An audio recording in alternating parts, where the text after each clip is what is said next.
আসসালামু আলাইকুম।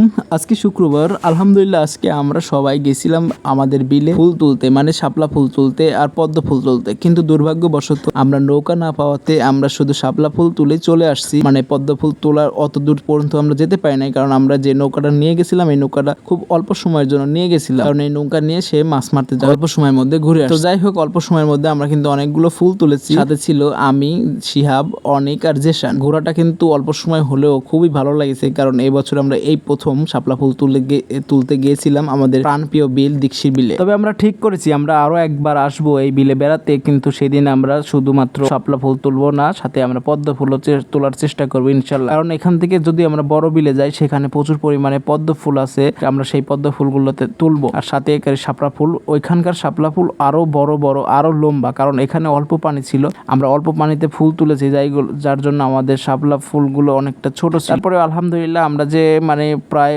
নিশ্চিত হয়ে গেছিলাম আজকে আর ঘুরতে পারবো না, তো সেখানে যে আমরা ঘুরতে পেরেছি এটাই আমাদের কাছে অনেক বড় পাওয়া। আর আমরা ঠিক করেছি যে আমরা এই বিলের মধ্যে গিয়ে একদিন একটা পিকনিকের আয়োজন করব, ছোট্ট একটা পিকনিক। আমাদের ইচ্ছা ছিল যে আমরা শাপলা ফুলের সাথে আমরা পদ্ম ফুলও তুলবো, কিন্তু নৌকা খুঁজতে খুঁজতে আমাদের সময়টাও চলে গেছে, আর যার নৌকাটা নিয়েছিলাম তার নৌকাটাও অল্প সময়ের মধ্যে দিয়ে দিতে হবে, যার কারণে আমরা শুধু শাপলা ফুল তুলে চলে আসছিলাম। যাই হোক, আমরা শাপলা ফুল তুলেছি আর শাপলার যে ঢ্যাপ বলি আমরা, সেই ঢ্যাপগুলো খেয়েছি। তবে একটা জিনিস খেয়াল করলাম যে এই বছর আমরা যদি শাপলা ফুলের ঢ্যাপ দিয়ে খই বানাই, এই খই থেকে যদি শাপলা ফুলের ঢ্যাপের মোয়া বানাই, তাহলে কিন্তু বিষয়টা বন্ধ হয় না, কারণ ওই শাপলা ফুলের ঢ্যাপের মোয়া কিন্তু অনেক সুস্বাদু খেতে। যদি কেউ ফুল তুলতে চান, ছবি উঠতে চান, ঘুরতে চান, তাহলে চলে আসবেন আমাদের এই দিকশির বিল। আমি লোকেশন বলে দিচ্ছি, এটা পাবনা জেলার চাটমোহর থানার ফুলজানা ইউনিয়ন বা পাঁচডাঙ্গা ইউনিয়নের মাঝামাঝিতে দিকশির বিল অবস্থিত। বাংলাদেশের বৃহত্তম বিল চলন বিলের পাশেই, মোটামুটি পাশেই কিন্তু দিকশির বিলটা অবস্থিত। মানে চলন বিল থেকে প্রায় মনে হয় 15 বা 20 কিলোমিটার দূরেই কিন্তু এই দিকশির বিলটা অবস্থিত হবে।